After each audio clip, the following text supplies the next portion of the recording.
Essa semana eu fui impactado por um vídeo que eu recebi de um amigo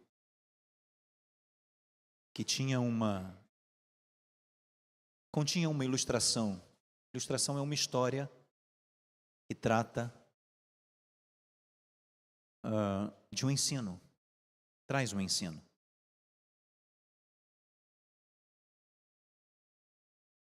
A imagem está aí, Juju? Pode projetar para mim? Talvez alguns já tenham ouvido essa ilustração, essa história. Mas ela me chamou a atenção pela natureza daquilo que nós estamos abrindo nesses dias, sobre arrependimento, consciência de pecado. Esse é um quadro que está no Museu do Louvre, em Paris, na França. O nome desse quadro é Checkmate. Reproduz dois personagens históricos. Um que representa as hostes do inferno e outro que representa a humanidade.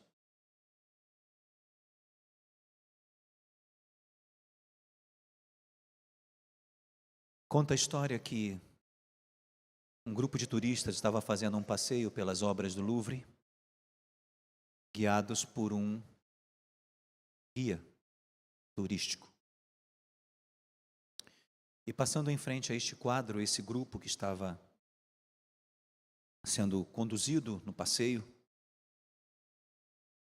foi explicado a esse grupo o significado do quadro, a interpretação da obra. Uma situação em que um ser das trevas, o diabo, ele coloca o ser humano altamente preocupado, tenso, sobre os olhares de um anjo, em uma jogada de xadrez que significa o fim do jogo. Acontece que nesse grupo de turistas estava um homem, e ele era um campeão mundial de xadrez. E quando esse grupo se afastou dessa tela, no passeio turístico, aquele homem permaneceu diante da tela. Então, incomodado, o guia turístico perguntou: "Você vem? O que foi? O que aconteceu?" E ele disse: "Não, espera um pouquinho mais." Ele ficou alguns minutos contemplando a tela.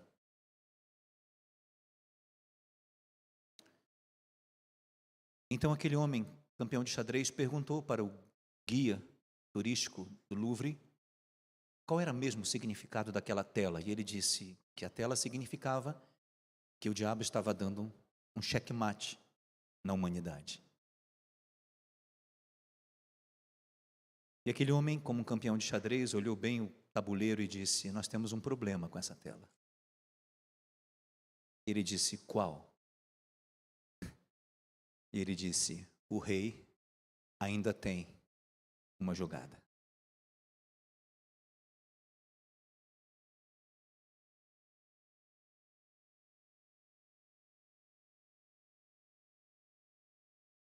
O cenário pode estar armado, a tela pode estar pronta, mas ainda não é checkmate. O rei ainda tem uma jogada.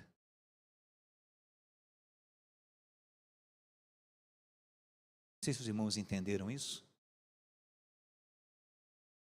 Nós estamos falando sobre pecado, sobre renunciar o pecado, sobre deixar o pecado, sobre a nossa luta clara contra o pecado. É incrível o texto que diz que nós ainda não resistimos até o sangue contra o pecado.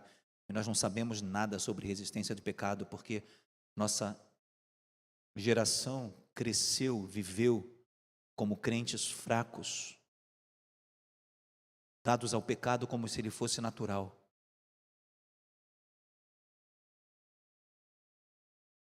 E agora chega uma hora em que as porcas precisam ser ajustadas, porque vem o fim.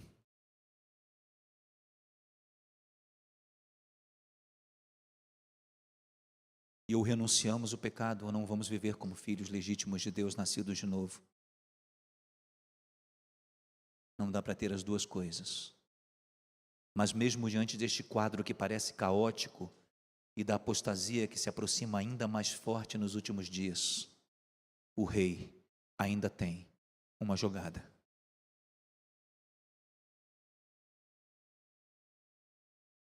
Ainda há um caminho para nós. Qual? Arrependimento. Qual o caminho? Mortificai as vossas inclinações carnais. Uma das características do arrependimento é que ele não se identifica apenas como um ato, mas como uma posição. O arrependimento é a atitude constante de mortificar a carne. É uma mudança de mente, é uma mudança de posição, é uma mudança de atitude. Ainda temos um movimento que nos foi dado pelo Rei, o recurso de sermos equipados com o poder do Espírito Santo para dizer não ao pecado e o poder da sua cruz para recebermos perdão.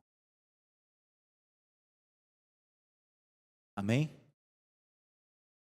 Amém? Irmãos, estão entendendo isso? Vamos abrir alguns textos nessa noite.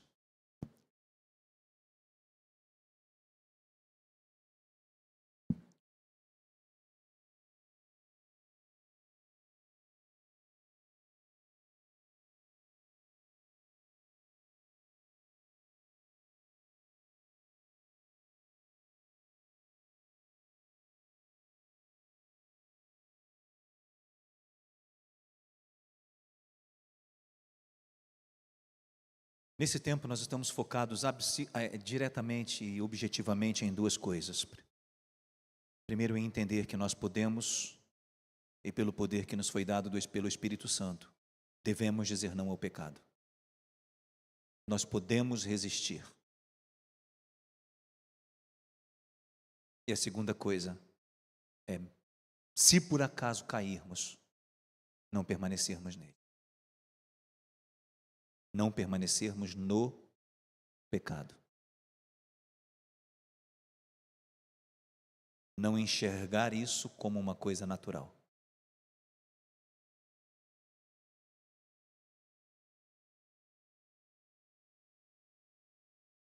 Hebreus capítulo 12.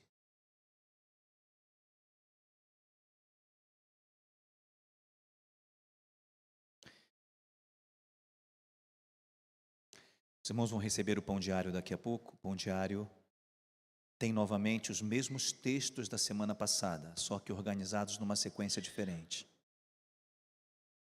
Você pode perguntar assim: puxa, mas os mesmos textos com tantos na Bíblia? É porque nós precisamos focar nestes. Ler e ler e ler novamente. Eu não quero que você levante a sua mão, nem se identifique, mas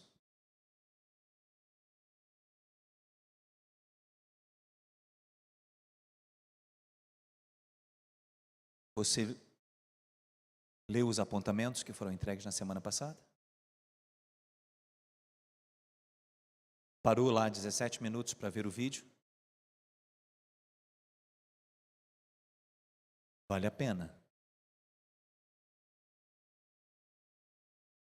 Vale a pena.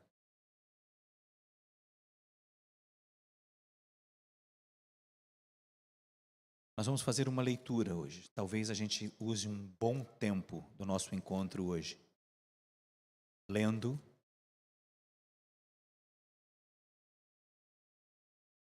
e pontuando algumas coisas bem objetivas na leitura.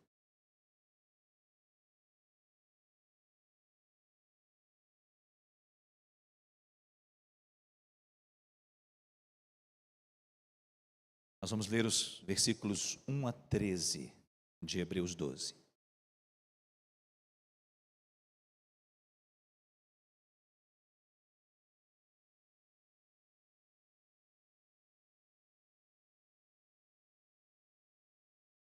Estão comigo?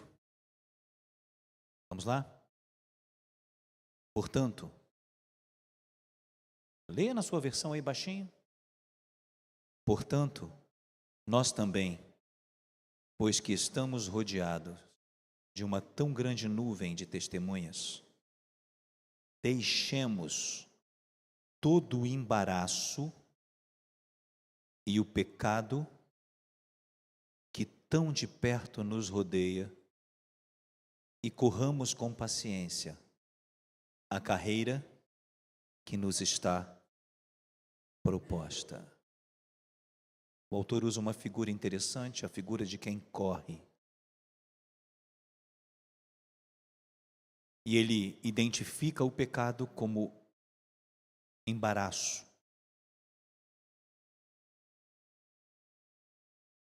Algo que segura, atrapalha, impede.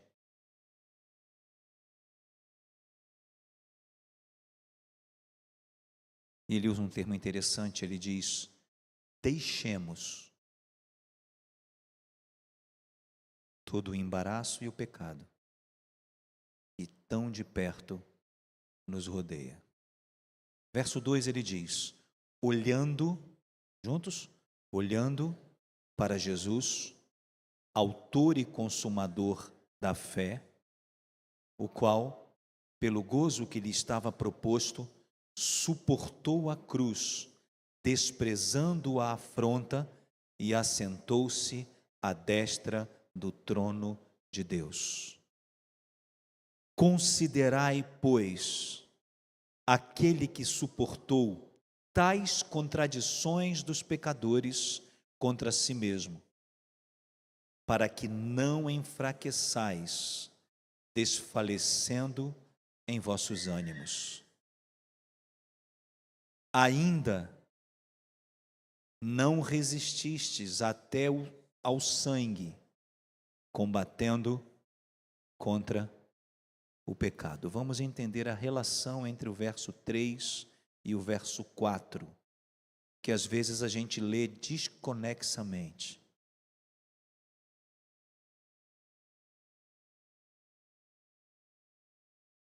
Ele diz que nós devemos considerar as aflições que foram suportadas por Jesus, as contradições dos pecadores,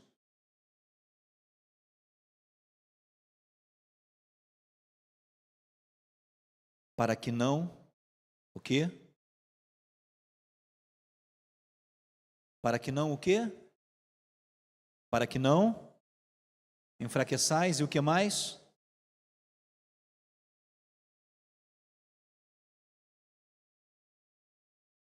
Para que não enfraqueçais, desfalecendo em vossos ânimos. E esses ânimos estão relacionados a quê? De que ânimos ele está falando? Do meu ânimo para trabalhar, do meu ânimo para viver, do meu ânimo para o lazer.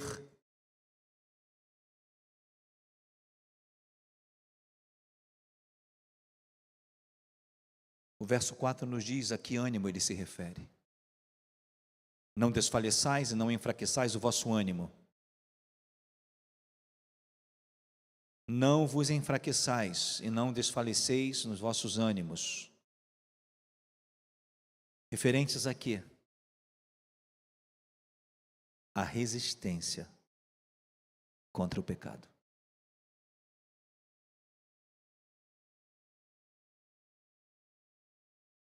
Está claro para os irmãos essa relação? O autor de Hebreus está dizendo é o seguinte: olhe para Jesus, autor e consumador da fé. Ele foi desprezado. Ele recebeu sobre ele a afronta do nosso pecado.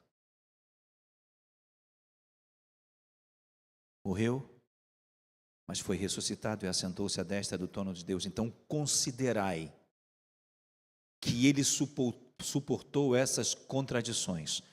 que significa esse termo, especificamente esse termo contradições? De que o autor está falando? Alguém tem uma outra versão que não traz a expressão contradição?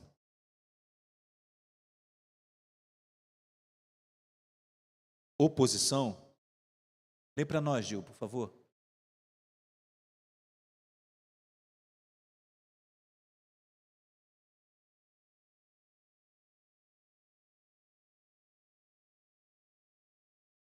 É.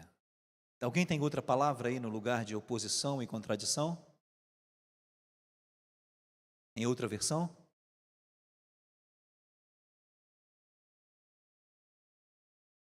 A expressão grega é o termo antelogia.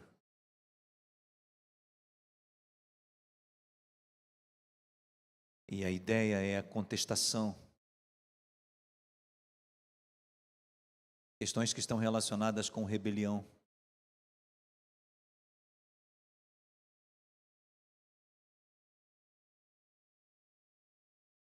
Com discórdia.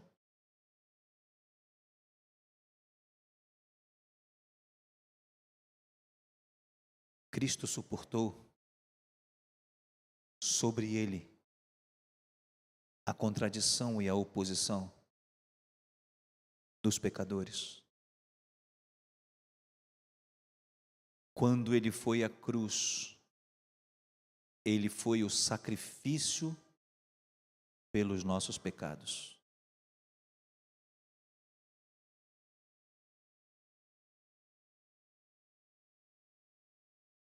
Tem alguma coisa fazendo quen lá fora. Já identificaram qual? É o seu?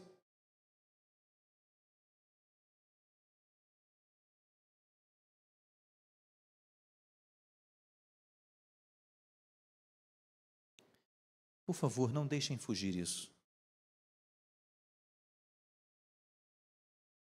Por que o autor de Hebreus diz que nós não devemos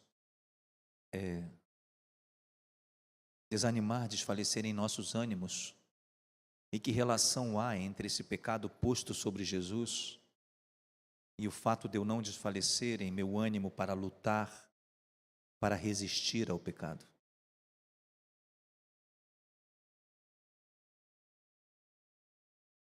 Essa talvez seja uma das questões mais interessantes e amplas na compreensão da forma como nós devemos agir contra o pecado.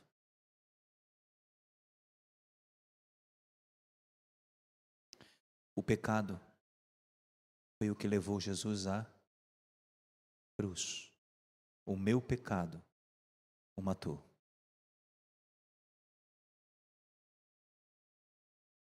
Na verdade, ele se entregou, ele deu a vida dele pelo meu pecado. Como que eu posso achar natural continuar vivendo naquilo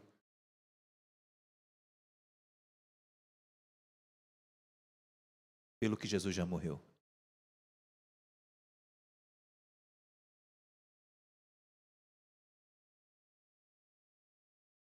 E aí o autor diz que nós devemos fazer o seguinte: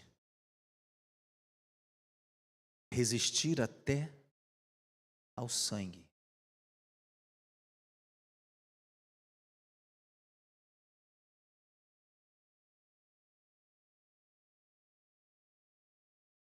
Combatendo contra o pecado. A expressão utilizada aqui é antagonizomai. Sabe o que significa? Literalmente a palavra utilizada para luta livre. Aquela mesma utilizada pelo apóstolo Paulo quando diz que nós não temos que lutar contra a carne nem contra sangue.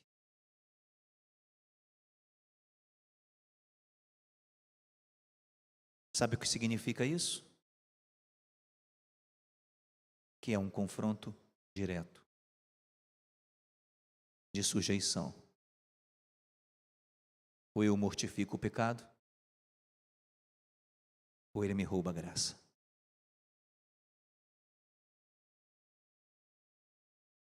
Não tem meio termo.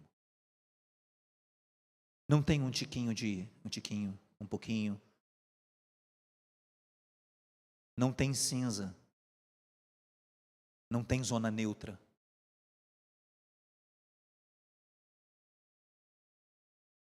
Irmãos, estão entendendo?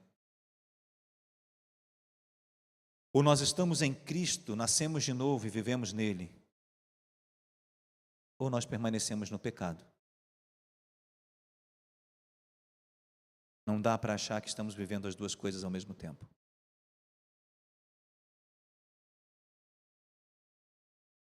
Ah, pastor, isso é uma esfrega, é uma esfolada, é uma bronca. Não é não, isso é graça.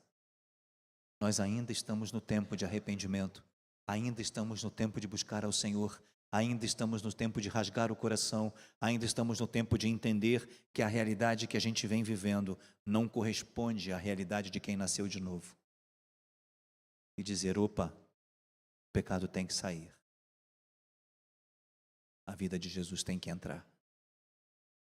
Porque as duas coisas não ocupam o mesmo espaço.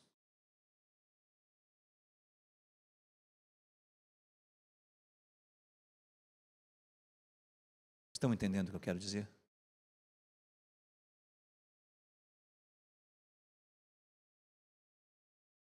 Durante muito tempo nós fomos instruídos na educação, guiados à base,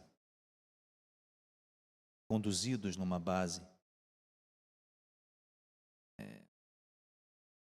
de uma ideologia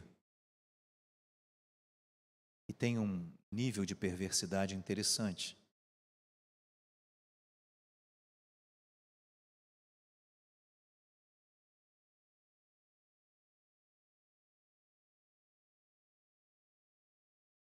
O dualismo diz que é necessário que você esteja em uma certa posição, em contraparte de outra. Mas, ao mesmo tempo, ele deixa no ar que, para que eu saiba o que é o bom, eu preciso ter experimentado o mal. Para que eu saiba o que é luz, eu preciso ter experimentado trevas. Para que eu saiba o que é doce, eu preciso ter experimentado o amargo. E aí ele entra num processo filosófico e da filosofia shintoísta, onde eles defendem posicionamento simplista, filosófico, que diz que tudo na vida é constituído por yin e yang.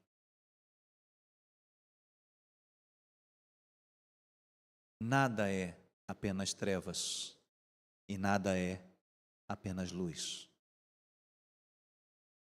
Parece que nós embarcamos como isso, ou em algo semelhante a isso, acerca dos ensinos teológicos sobre pecado.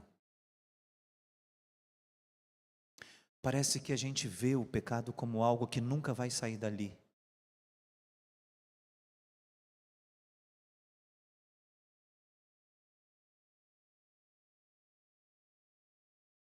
E parece que a gente se acostumou com essa ideia. Ah, a gente peca e peca mesmo, vai fazer o quê? Eu continuo sendo de Jesus, mas vou fazer o quê? Eu continuo pecando. Afinal de contas, toda luz tem um pouquinho de trevas e toda treva tem um pouquinho de luz, então eu vou me acomodando ao dualismo.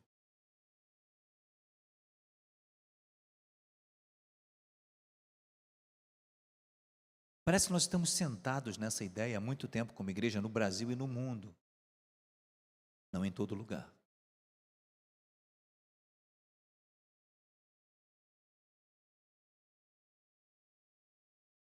Há uma extrema diferença entre você usar graça diante do pecado e você naturalizar o pecado pela graça.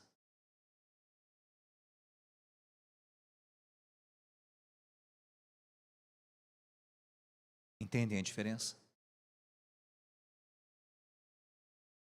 O que nós precisamos quando pecamos? Da graça.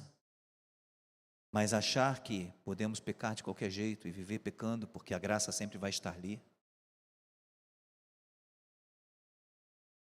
O apóstolo Paulo já nos alertou acerca disso em Romanos 6.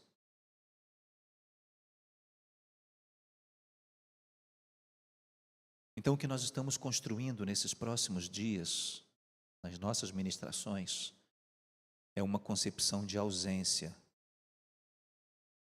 não de dualidade.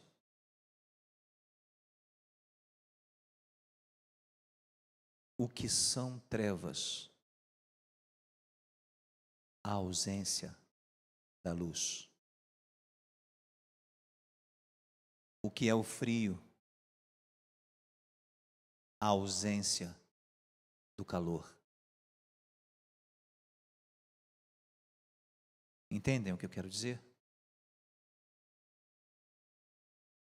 Nós precisamos construir uma nova forma de perceber biblicamente e profeticamente em nossas vidas a resistência ao pecado. Nós estamos acostumados a viver com eles. E chegou o tempo onde não dá mais para naturalizar. E colocar a culpa em ansiedade, e colocar a culpa em ira, e colocar a culpa em descontrole, e colocar a culpa em transtorno, e etc, e etc, e etc. Em siglas.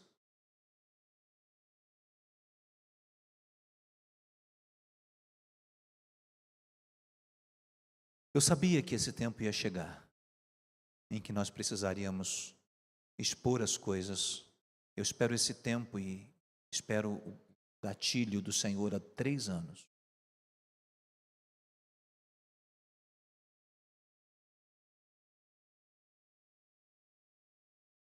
Os irmãos não imaginam o que tem sido a minha vida nesses últimos 3 anos, confrontando os meus próprios pecados e lutando para não mais naturalizá-los.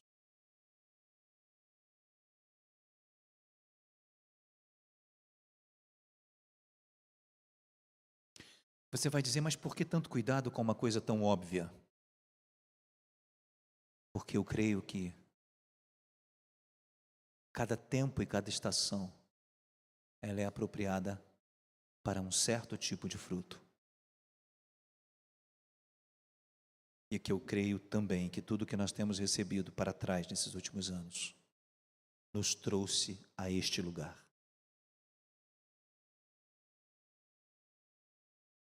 Sei que muitos irmãos oravam por isso há muito tempo.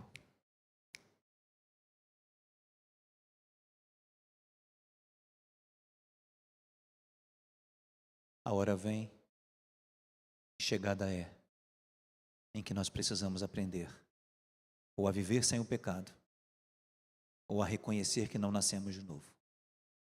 Porque as duas coisas não poderão andar juntas.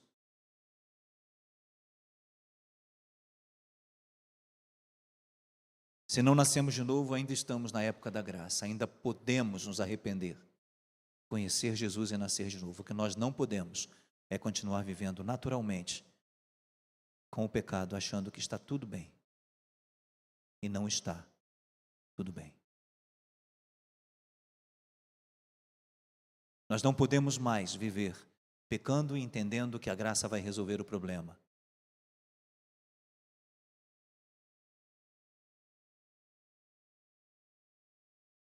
Esse tempo é um tempo onde a palavra nos chama,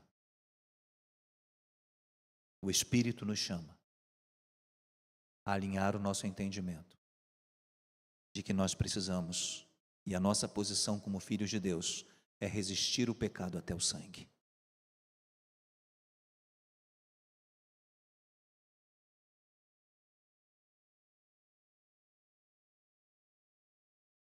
Ok?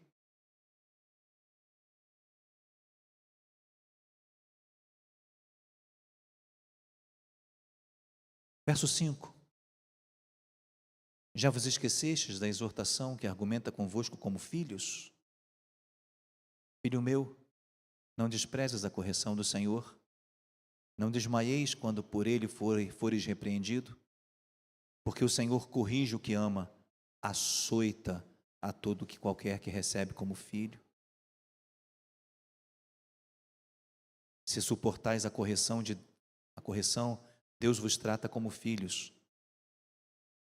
Porque filho há que o pai não corrija. Mas se estáis sem disciplina, da qual todos são feitos participantes, sois então bastardos e não filhos.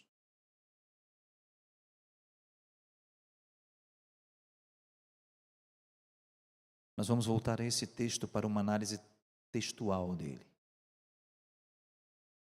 pois eu gostaria apenas que nós recebêssemos esse entendimento.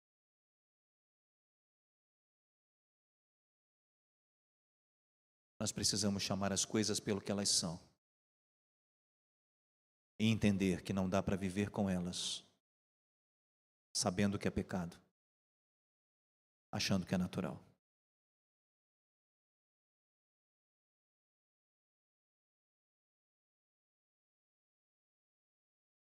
Abra sua Bíblia comigo em Colossenses 3.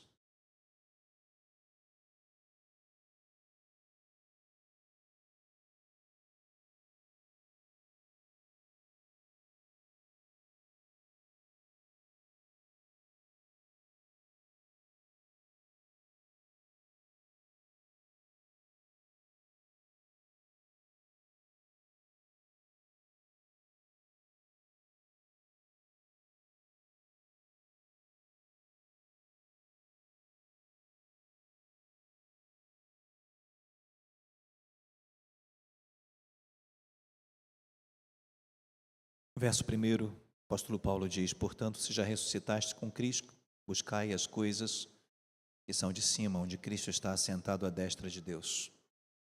Pensai naquilo que é de cima, e não nas coisas que são da terra. Porque já estáis mortos. Isso é resistir o pecado até o sangue.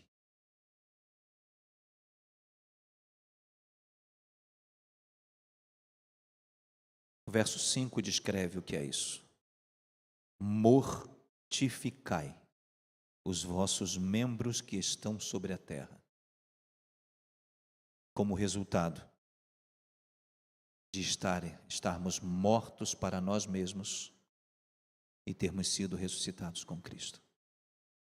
Todo aquele que morreu para si mesmo e foi ressuscitado em Cristo, mortifica os seus membros sobre a terra. Isto aqui não é uma condicional, é uma resultante. Estão entendendo?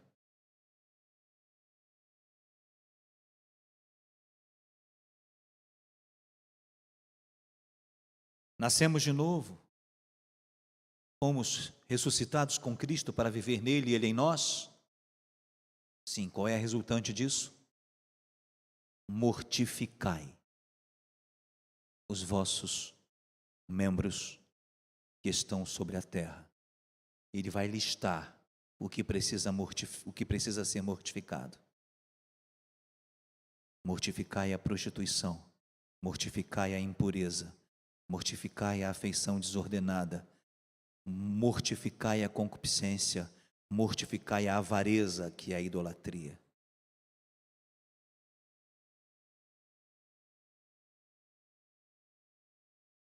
No verso 8 ele vai dizer: despojai-vos. Ele vai dizer do que mais? Da ira, da cólera, da malícia, da maledicência, das palavras torpes, sujas, podres da boca. Não mentais uns aos outros. Vocês já se despiram do velho. Vocês já se vestiram do novo.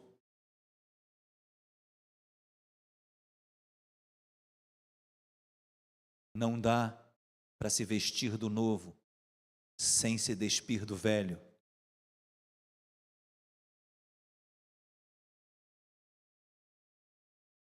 Não dá para se vestir do novo sem se despir do velho.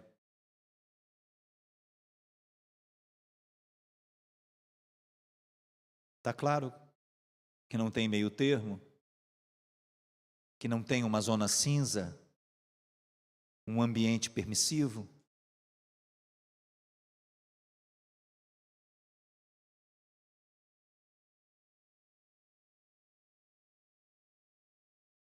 Verso 7, Colossenses 3, o apóstolo Paulo vai dizer: nas quais também em outro tempo vós andastes e vivieis nelas. Então ele está dizendo que essas coisas são conhecidas para nós,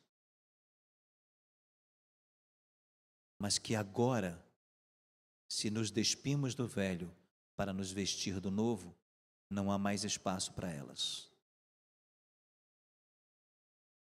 Não tem como vestir o novo por cima do velho. O velho precisa sair para o novo entrar. Lembram que eu dei a vocês há um tempo atrás a ilustração da plantação de laranja que começa com pés de limão?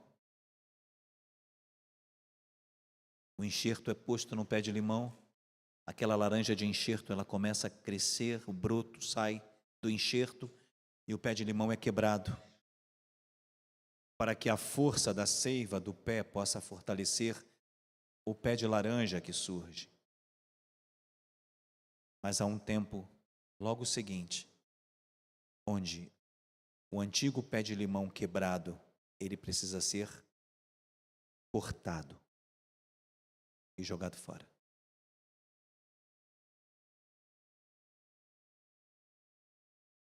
Nós temos que começar a criar um entendimento de ausência. Não é possível ter duas coisas ao mesmo tempo. Não é possível viver em Jesus e em pecado ao mesmo tempo. Não é possível naturalizar o pecado e dizer que é de Jesus ao mesmo tempo. Estas coisas são incompatíveis. E não vai adiantar eu gritar, bater pé no chão e mandar demônio embora e expulsar, porque essas coisas vão ter que ser realizadas no nosso dia a dia.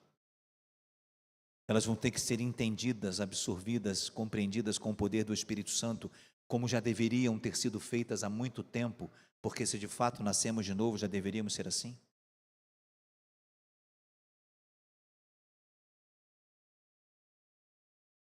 E aí vem a pergunta de 2 Coríntios capítulo 13, quando o apóstolo Paulo diz: se é que Cristo está em vós,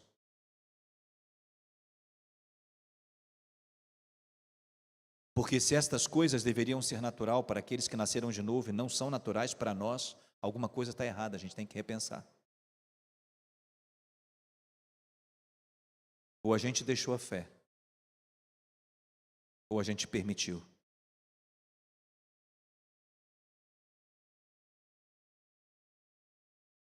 E infelizmente a gente entrou numa área que não tem negociação.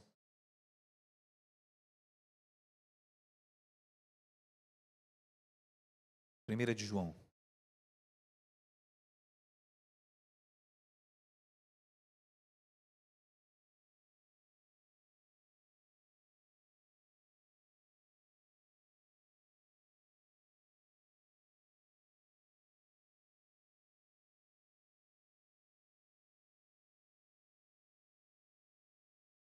Começando no 4.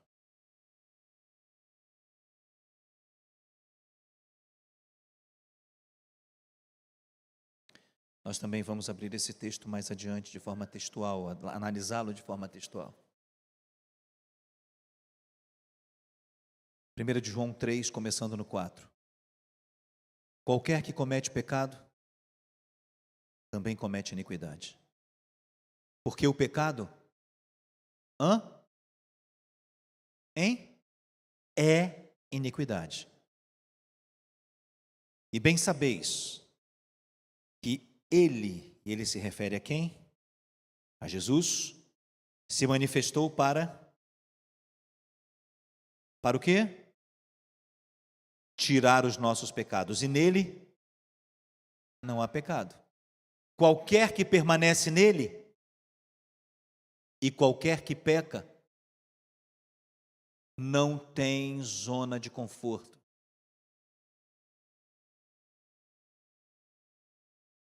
Qualquer que permanece nele não peca. E quem peca vive nesta prática naturalmente, não o viu e nem o conheceu. Não tem meio termo.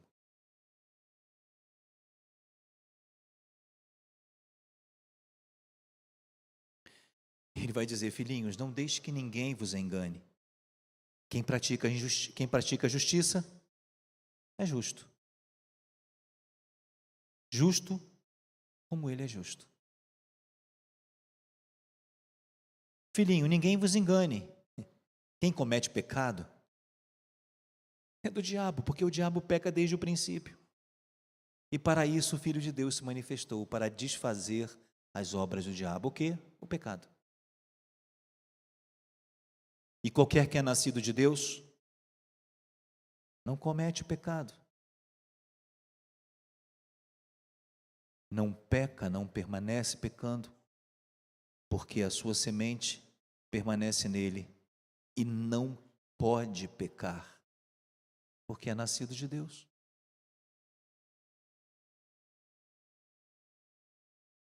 Não tem para onde fugir.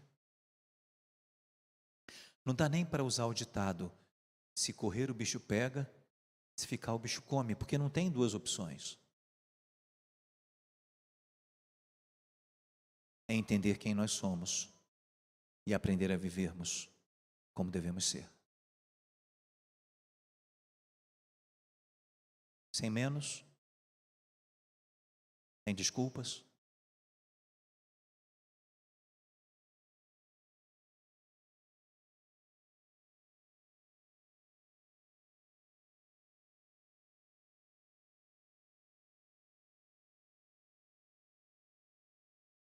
E isso é para esse tempo.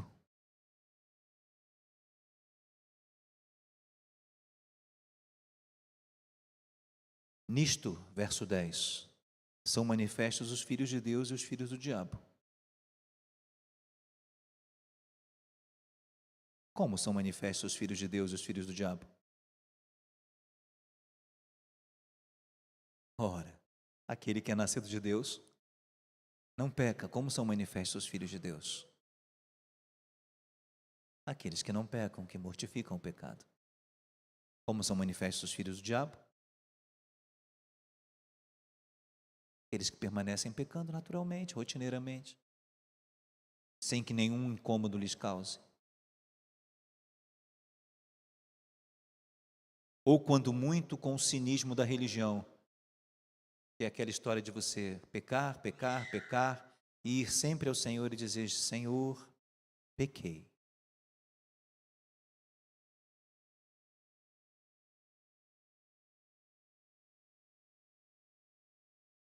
Aquele que confessa e deixa, alcançará a misericórdia. Confessar e não deixar não é confissão. Confessar e não deixar é cinismo. É fazer e ainda dizer que fez.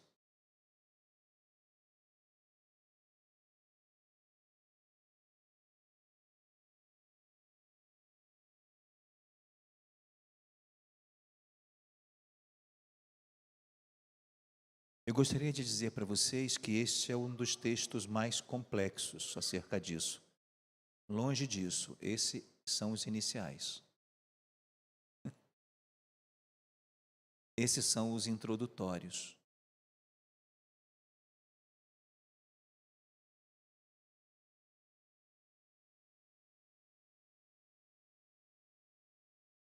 Querem um exemplo como esse é o introdutório?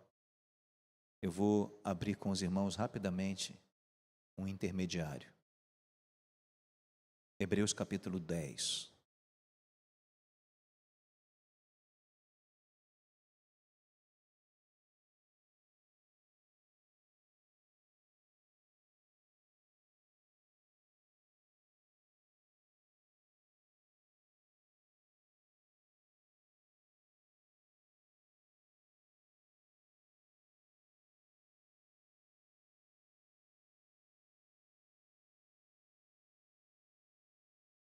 partir do 26. Eu não vou comentar, eu vou só ler.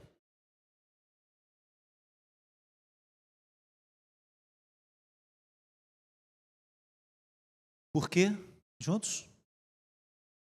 Se pecarmos voluntariamente, depois de termos recebido o conhecimento da verdade, já não resta mais sacrifícios pelo pecado. Opa, como assim? Se eu já recebi o sacrifício de Cristo por mim, e eu fui liberto do poder do pecado, e eu voluntariamente continuo pecando, então aquele sacrifício que perdoou o meu pecado, já não resta mais. Ele não vai morrer de novo. Esse é intermediário.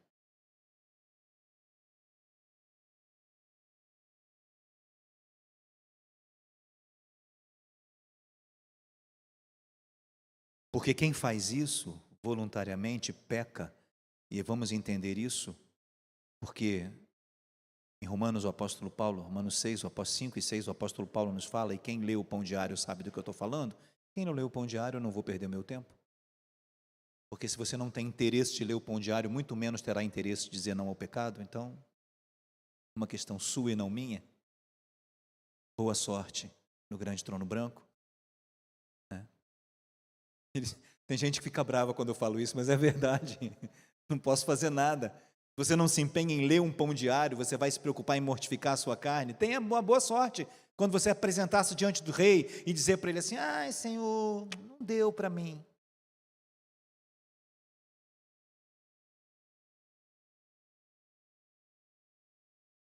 Romanos 5 e 6, o apóstolo Paulo diz que quando Jesus morreu por nós, ele libertou a gente do poder do pecado, e quando nós o reconhecemos como Salvador, nós fomos tirados do poder, do governo, da sujeição do pecado. Então, todo indivíduo que nasceu de novo, todo pecado que ele comete é voluntário, porque ele já foi liberto do poder do pecado.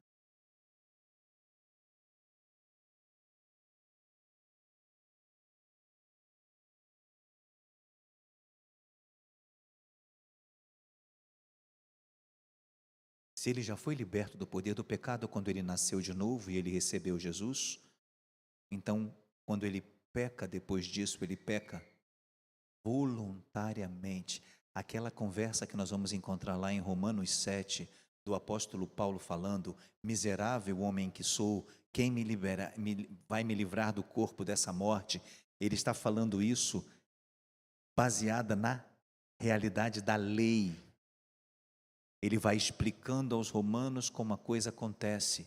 Quando ele chega em Romanos 8, ele dá a solução para esse negócio. Ele diz: agora recebemos o espírito de adoção, pelo qual clamamos Abba Pai. E de agora em diante, quem vive em nós é o Espírito. E se ele vive em nós, o poder do pecado foi quebrado.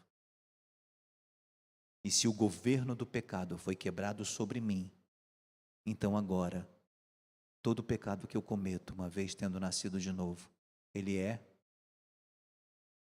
voluntário. Ah, mas é minha inclinação. É, mas é voluntário.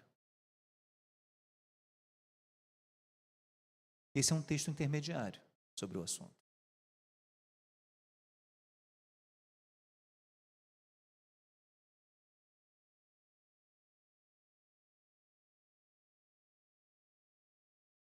Como não resta mais sacrifício do pecado, no verso 27 ele diz: fica apenas uma certa expectação horrível de juízo.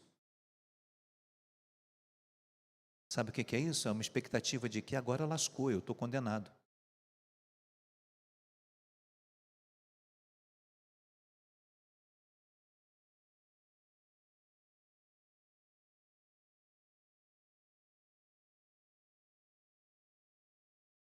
Se por 2 ou 3 testemunhas na lei de Moisés alguém morria, sem misericórdia. Se 2 ou 3 testemunhas chegassem e dissessem: o cara está pecando ali, mete pedra nele. Sem misericórdia ele era morto. De quanto maior castigo você julga ser merecedor, aquele que, uma vez liberto do pecado, voluntariamente continua pecando e negando o sacrifício de Jesus sobre ele. Aí ele vai dizer: que castigo merece quem pisa o Filho de Deus? Então, quando você peca voluntariamente, depois de ter recebido a graça, você pisa. Sabe o que é pisar o Filho de Deus? Lembram quando Jesus falou sobre o sal que não salga?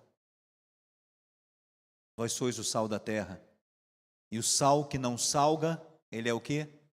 É lançado fora para ser pisado pelos homens. A ideia de pisar é algo que é inútil, é algo que não tem serventia, é algo que vira aterro, coisa para ser pisada. Se você recebeu a compreensão da graça, se você diz que nasceu de novo e continua pecando voluntariamente, você pisa o Filho de Deus, torna profano o sangue que te purificou e ofende o Espírito da graça. Ele vai dizer: de quanto maior castigo você julga ser merecedor quem, ao pecar voluntariamente, depois de ter recebido o conhecimento da verdade. Que castigo é merecedor quem, ao fazer isso, pisa o Filho de Deus, torna profano o sangue da aliança com que foi santificado, faz agravar o Espírito da graça. Eu sei o que alguns vão dizer assim: isso é radicalismo, isso é fundamentalismo. Bem-vindo. Isso é evangelho. Não há como conviver com a ideia de pecado rotineiramente, diariamente, tranquilamente, sem que isso nos incomode, sem que isso nos envergonhe, sem que isso não nos faça arder em arrependimento.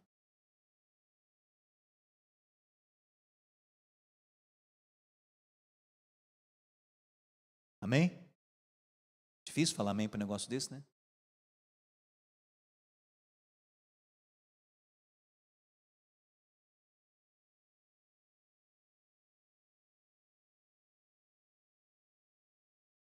Temos que começar a pensar de outra forma. Sabe que vem a palavra arrependimento? Metanoia. Mudança de pensar. Metanel. Mudança de posição.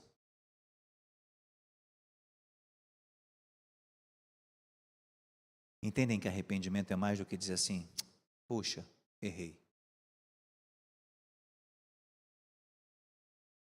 Arrependimento é uma posição de mortificação contra o pecado.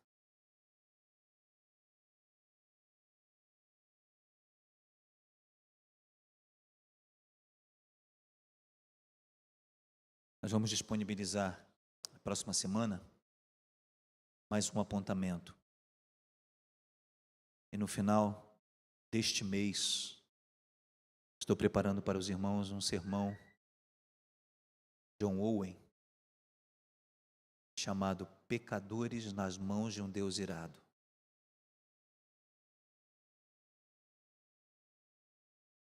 Eu gostaria que os irmãos lessem.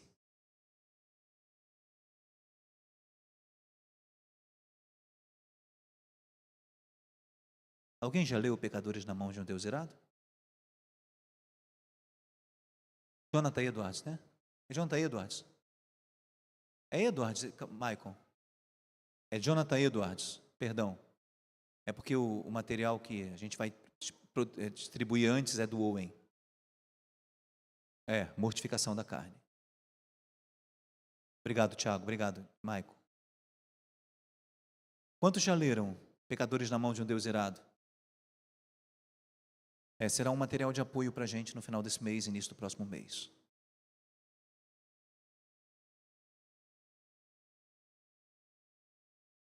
lembrem-se que isso que nós estamos abrindo não é para que você seja envergonhado, inquietado, desanimei. Não, não, não, não, não. Isso é graça. Nós estamos recebendo nesse tempo. Se o arrebatamento já tivesse acontecido, né? Alguns creem que o arrebatamento vai acontecer, nós vamos ser levados, e aqueles que vão ficar para trás. Se nós estivéssemos falando isso depois do arrebatamento, seria frustrante. Mas nós ainda estamos falando isso no tempo da graça. Por que eu estou usando o arrebatamento? Porque alguns creem que haverá um tempo em que a igreja será tirada da terra, né? Haverá um momento, né? Pastor, e o que você crê? Eu ainda estou procurando algumas coisas mais específicas para entender isso. Espero um pouco mais de evidências mais perto do fim. Mas se não houvesse mais chance para nós e eu estivesse ministrando isso, então seria frustrante. Mas quem de nós não está no período da graça? Quem de nós não pode ser transformado e lavado pelo sangue do Cordeiro? Quem de nós não pode receber poder do Espírito Santo para dizer não ao pecado? Então isso que eu estou ministrando é vida, não é morte. Isso que eu estou falando não é desânimo, é força, é graça, é oportunidade para a gente rever. Porque afinal de contas, Ele nos elegeu para sermos santos e irrepreensíveis diante dEle em amor. E Ele é tudo em todos. Esta palavra não é um esculacho. Esta palavra não é uma esfrega de ferida. Esta é uma palavra de salvação. Esta é uma palavra de arrependimento. Esta é uma palavra de vida. Amém? Amém? Creiam.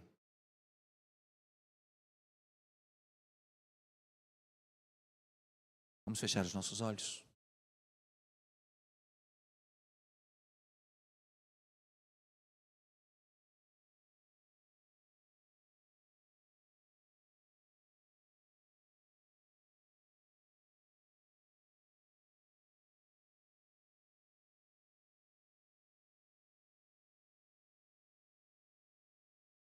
Renova-me, Senhor Jesus. Já não quero ser igual. Renova-me, Senhor Jesus. Põe em mim teu coração, porque tudo que há dentro de mim necessita ser mudado, Senhor, porque tudo que há dentro do meu coração necessita mais de ti. Que a graça do Senhor Jesus Cristo, o amor de Deus Pai, a comunhão e a consolação do Espírito Santo estejam sobre sua vida, esteja sobre sua casa, esteja sobre sua família, hoje e até que Jesus venha. Maranata, ora vem, Senhor Jesus. Amém? Uma semana de graça, de paz e misericórdia a todos.